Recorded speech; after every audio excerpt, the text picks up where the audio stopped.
Bienvenue dans la semaine de l'écho. Afrique et Europe se sont donc retrouvés pour un sommet.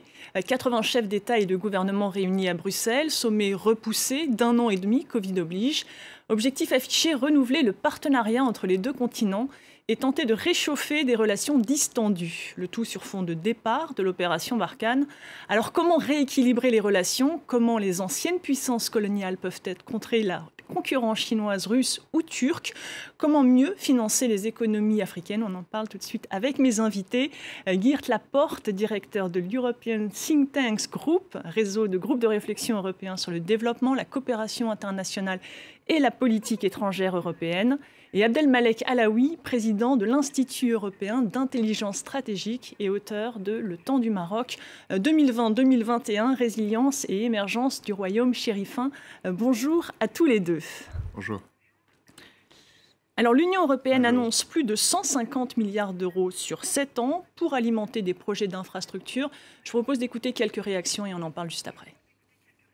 Nous avons surtout salué l'initiative européenne pour le financement des infrastructures, Global Gateway. Ça a été, je pense, pour l'Afrique, une enveloppe de 150 milliards. Si elle est effectivement mobilisée avec les facilités, je pense que cela va constituer une avancée considérable et un pont entre nos deux continents.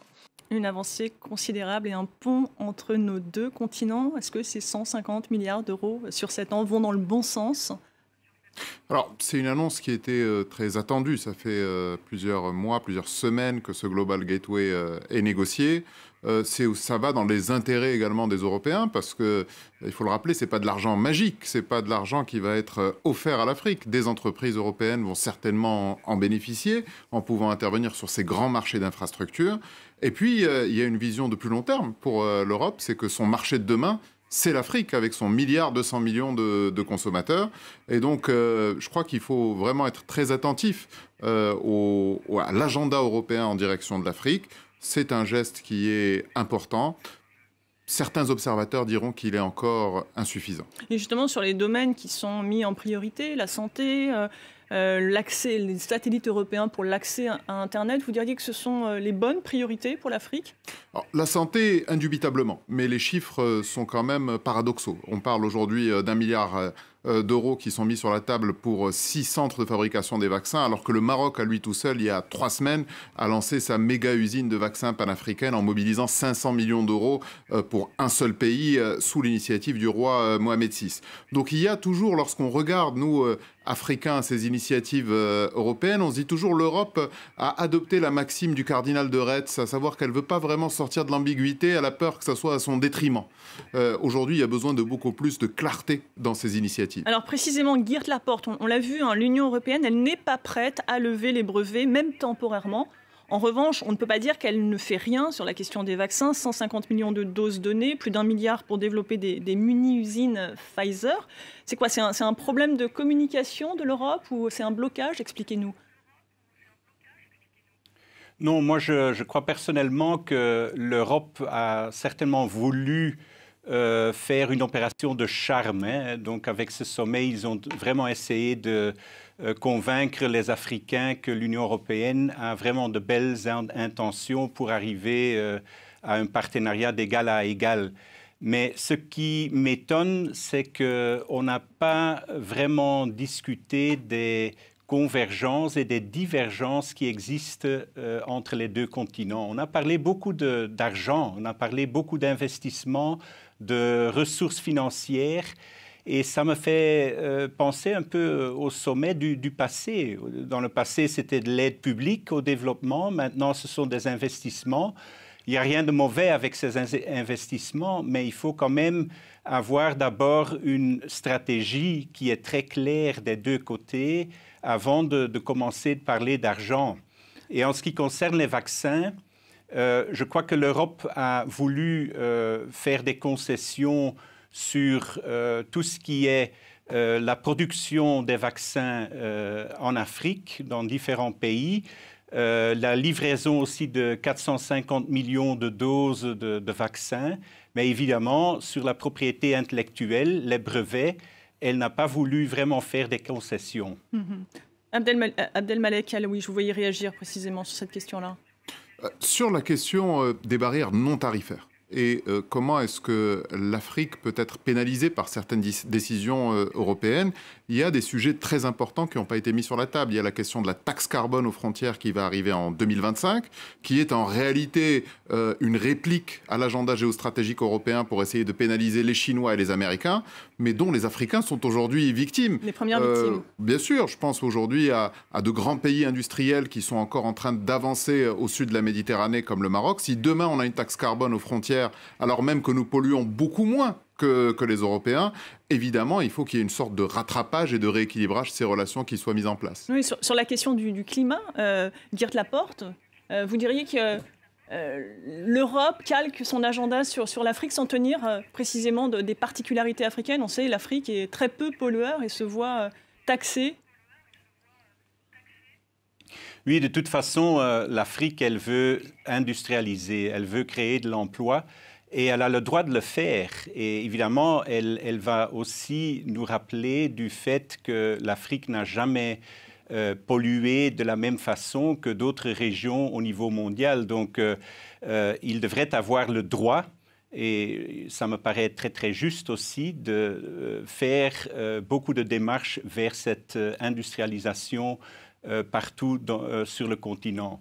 Mais évidemment, le Green Deal européen ne partage pas nécessairement cette vision africaine. Et je crois que là, l'Union européenne devrait accepter une période de transition pour que les pays africains aient vraiment le droit d'industrialiser et de ne pas nécessairement suivre les règles qui sont imposées, les normes qui sont imposées par le Green Deal européen. Et c'est ça qui sera l'enjeu de débat. Oui. Abdelmalek Alaoui, pardon, vous partagez cette idée de donner une période de transition à l'Afrique et on entend beaucoup dans les discours, en tout cas par exemple de Bruno Le Maire, le ministre français de l'économie, parler de réindustrialisation, de retrouver une souveraineté en France industrielle. Qu'est-ce que ça inspire? Qu'est-ce que ça vous inspire en tant que Marocain? Vous savez, je commençais mon intervention en disant il faut lever les ambiguïtés. Côté africain et côté marocain, il y a une volonté très forte exprimée par le roi du Maroc que ce partenariat d'égal à d'égal ne soit pas juste de l'amour, mais qu'il y ait des preuves d'amour. Et en réalité, l'Europe, aujourd'hui, appelle à la relocalisation d'un certain nombre de ses industries, ce qui risque d'assécher les pôles de prospérité qu'il pourrait y avoir au sud de la Méditerranée. Et en même temps, elle prend des talents en Afrique, elle leur permet de venir travailler en Europe en moins de 15 jours en obtenant un visa lorsqu'elle les réduit pour toutes les autres catégories de population. Donc aujourd'hui, il y a un vrai appel à lever ces ambiguïtés. Et pour finir là-dessus, moi j'ai regardé notamment le discours de Mohamed VI. Lui a pris le contre-pied de ces annonces. Il a parlé de culture, il a parlé d'éducation et il a parlé de migration. Parce qu'on nous demande d'être les gendarmes de la Méditerranée. Est-ce qu'on vous en donne les moyens ? C'est pas une question uniquement de moyens. Vous savez, l'Afrique a 1 milliard d'habitants, elle gère 18 millions de migrants. En Europe, vous avez 450 millions d'habitants plutôt riches, et tout le monde se met à pousser des cris d'orfraie. On observe des montées des extrémismes pour 1 million de migrants. Donc la réalité, c'est qu'il faut qu'à un moment, l'Europe comprenne à quoi nous sommes confrontés et que nous voulons désormais que ces relations soient rééquilibrées. Comment, Geert Laporte, quel conseil vous pourriez donner à l'Union européenne pour rééquilibrer ces relations avec... Alors, on ne va pas dire l'Afrique, mais ces 55 pays qui, d'ailleurs, parfois ont des intérêts divergents. Oui, je crois que le président Macky Sall l'a bien dit. À un moment donné, dans son discours d'ouverture, il a fait référence aux 600 millions d'Africains qui n'ont pas d'électricité à ce moment-ci. 600 millions, c'est donc plus que la moitié de la population actuelle d'Afrique. Et donc, les énergies fossiles, le gaz et autres seront nécessaires inévitablement. Donc, il faut trouver là des compromis. Sur la migration, pareil, je suis entièrement mon collègue dans ce débat, que l'Europe, à ce moment-ci, est en train de contrôler ses frontières, est en train de discuter avec l'Afrique sur la réadmission et le retour des migrants illégaux. Mais il y a très, très peu d'autres initiatives qui sont prises pour assurer avec l'Afrique, avec les leaders en Afrique, que leurs économies peuvent vraiment devenir des économies performantes où on peut créer des emplois. Parce que du moment qu'il y aura de l'emploi, du moment que les jeunes générations en Afrique trouveront un boulot, il y aura certainement moins de migration. Donc il faut s'attaquer aussi à ces problèmes-là au lieu de faire uniquement la gestion des frontières européennes. Alors Abdelmalek Alaoui, dans votre livre, vous dessinez un Maroc qui a plutôt bien traversé la crise du Covid, qui entend jouer, voire qui joue déjà un rôle peut-être de base industrielle et financière régionale. Comment l'Union européenne peut-elle prendre en compte cette nouvelle donne ? Alors, le Maroc est le pays qui jouit de la stabilité macroéconomique et institutionnelle au nord de l'Afrique et qui s'est positionné désormais comme porte-voix de ce rééquilibrage des relations en mettant sur la table des sujets qui souvent ont été cachés ou mis sous le tapis, alors que la réalité, c'est que nous avons aujourd'hui nous avons besoin de co-construire.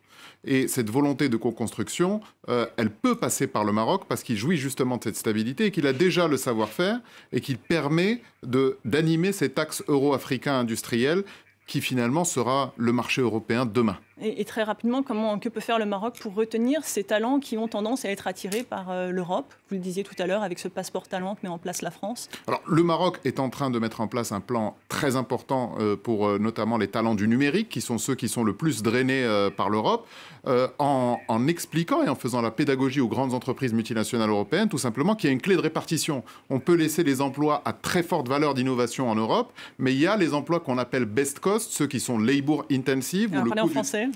Labor intensive, disons que le coût du travail est déterminant dans l'acte d'achat et ceux-là doivent rester au sud de la Méditerranée parce que c'est ce qui permettra de développer cette zone. Merci beaucoup à tous les deux. C'est déjà la fin de cette première partie. On se retrouve juste après le journal.